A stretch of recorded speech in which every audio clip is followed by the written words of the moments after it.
Bonjour. La reproduction chez les plantes est une reproduction qui se fait de deux manières différentes.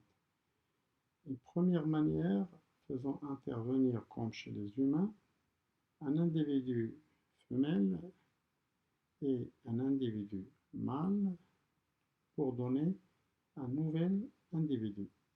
C'est une reproduction dite sexuée.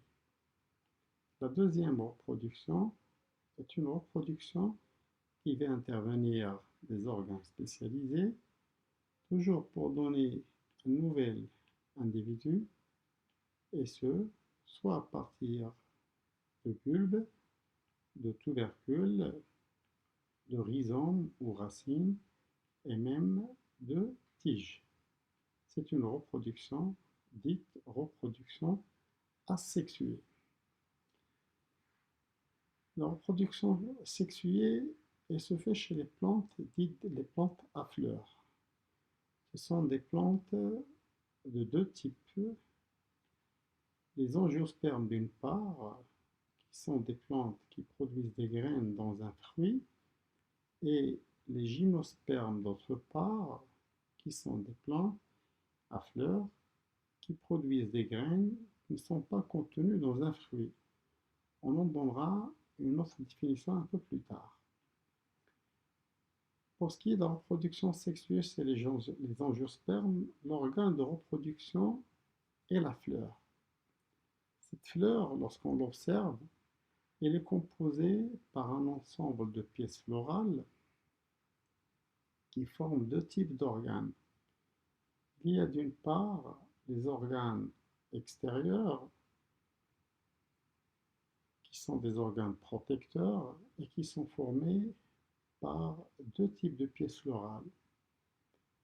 Un premier type formé par des pièces souvent de couleur verte, qui sont parfois soudées partiellement, et une autre partie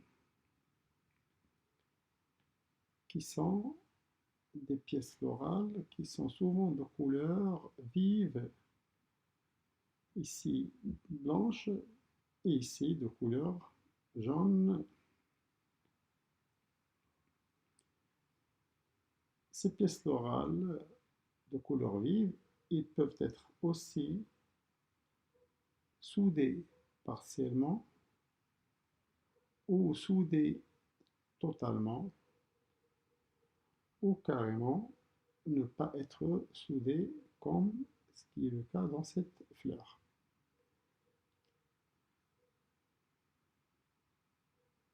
À l'intérieur, deux types d'organes ou de pièces florales qui forment les organes reproducteurs. Ils sont de deux types. Un premier type formé par un ensemble d'éléments qui se ressemblent, c'est les organes reproducteurs mâles, et un deuxième type formé par un organe d'apparence unique et qui représente l'organe reproducteur femelle.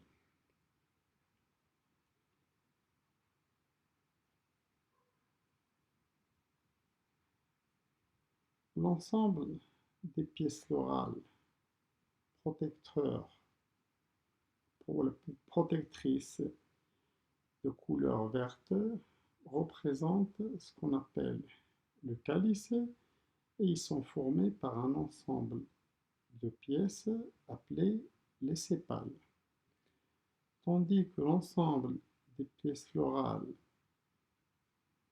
de couleur vive forme ce qu'on appelle la corolle, et chaque pièce de cette corolle est appelée une pétale.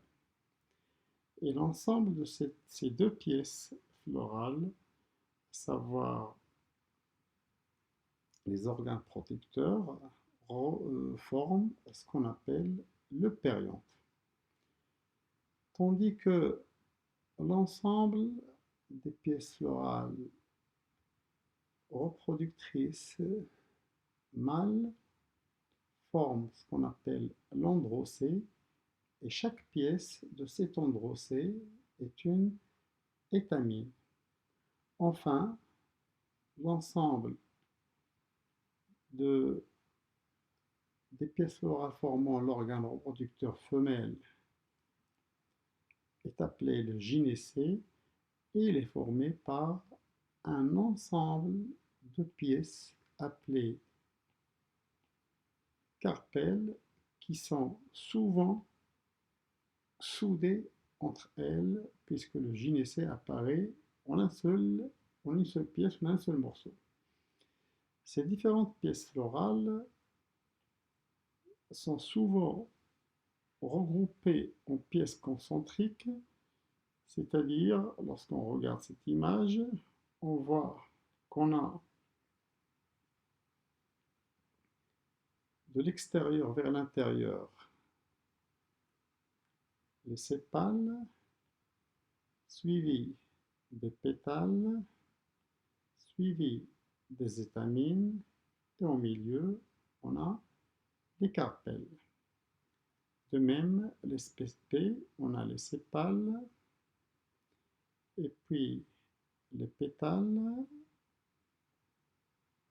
après viennent les étamines, et enfin viennent les carpelles. C'est la représentation florale de la fleur. À partir de cette représentation florale, on peut déterminer ce qu'on appelle la formule florale. Par exemple, l'espèce A, elle est composée par 1, 2, 3, 4, 5 sépales, 1, 2, 3, 4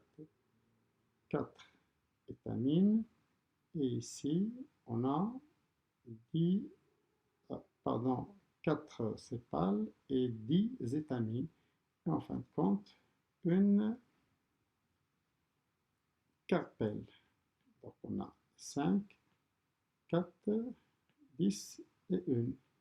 Ainsi, la formule est 5S comme sépale, 4P comme pétale, 10E comme étamine et 1C comme carpelle. Pour l'espèce B, elle est formée par 3 sépales, 3 pétales, 6 étamines et 3 carpelles. Et enfin, l'espèce D, elle est formée par 4 sépales, 4 pétales, 6 étamines et 2 carpelles. Et vous voyez bien que l'emplacement des pièces florales, les unes par rapport aux autres, diffère d'une espèce par rapport à une autre. Merci et à bientôt.